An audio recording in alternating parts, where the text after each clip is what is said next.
Bonjour et bienvenue dans ce tutoriel. Dans cette vidéo, je vais vous montrer comment résoudre entièrement l'exercice Excel. Marché, truffe, 2014. Nous allons travailler sur 3 feuilles, client, statistiques et graphique. Je vais expliquer chaque étape, les formules utilisées, les mises en forme et les calculs demandés. L'objectif est d'obtenir un fichier complet, clair et prêt pour l'analyse. Je commence directement dans la feuille statistique. Insérer la date automatiquement. Dans la cellule prévue pour la date, je dois afficher la date du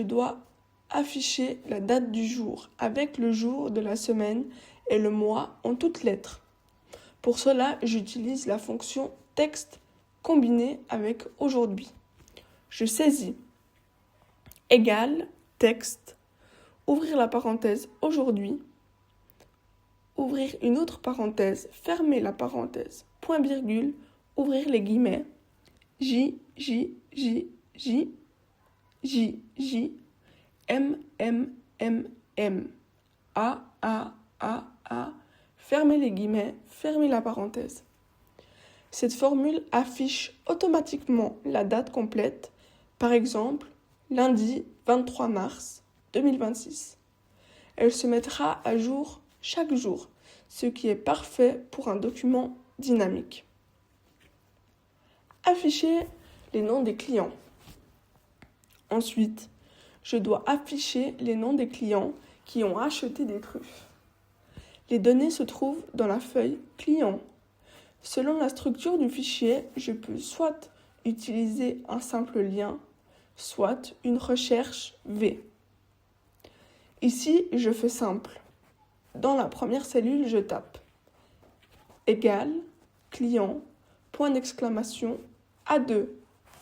Puis, je copie la formule vers le bas. Cela me permet d'avoir automatiquement la liste des clients concernés dans la feuille statistique. Mise en couleur, fraîche, congelée. Je dois maintenant mettre en évidence le type de truffe achetée, fraîche ou congelée. Pour cela, j'utilise la mise en forme conditionnelle. Je sélectionne toute la colonne type. Je vais dans mise en forme conditionnelle, nouvelle règle, format uniquement les cellules contenant.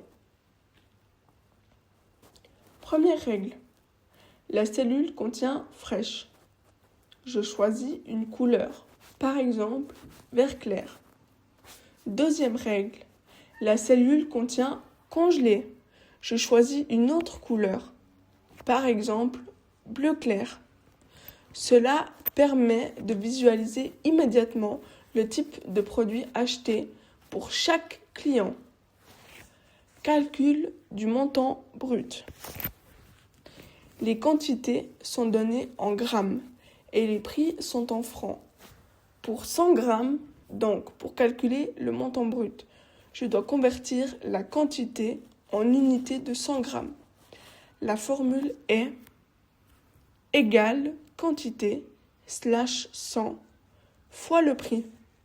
Par exemple, si un client achète 250 grammes et que le prix est de 12 francs pour 100 grammes, le calcul se fait automatiquement.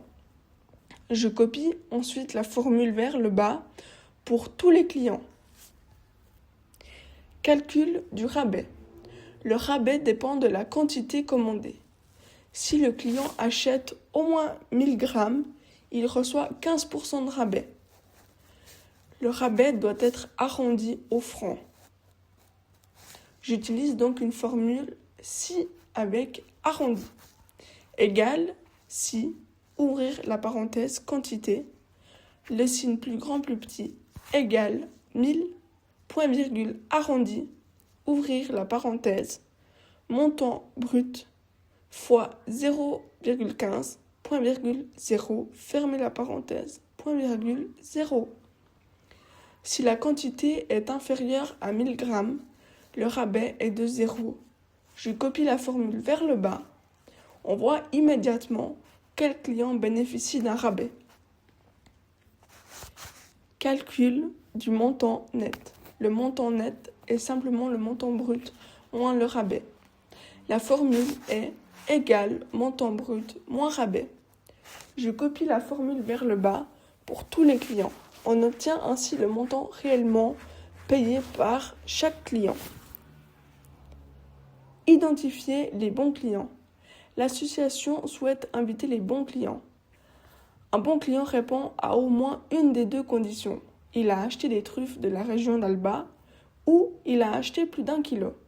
J'utilise donc une formule si avec ou égale si ouvrir la parenthèse ou ouvrir une autre parenthèse région égale ouvrir les guillemets Alba fermer les guillemets point virgule quantité le signe plus grand plus petit 1000 fermer la parenthèse point virgule ouvrir les guillemets invité fermer les guillemets point virgule rouvrir les guillemets ne pas inviter fermer les guillemets puis fermer la parenthèse. Je copie la formule vers le bas. Les clients à inviter apparaissent clairement, ce qui facilite la préparation des invitations.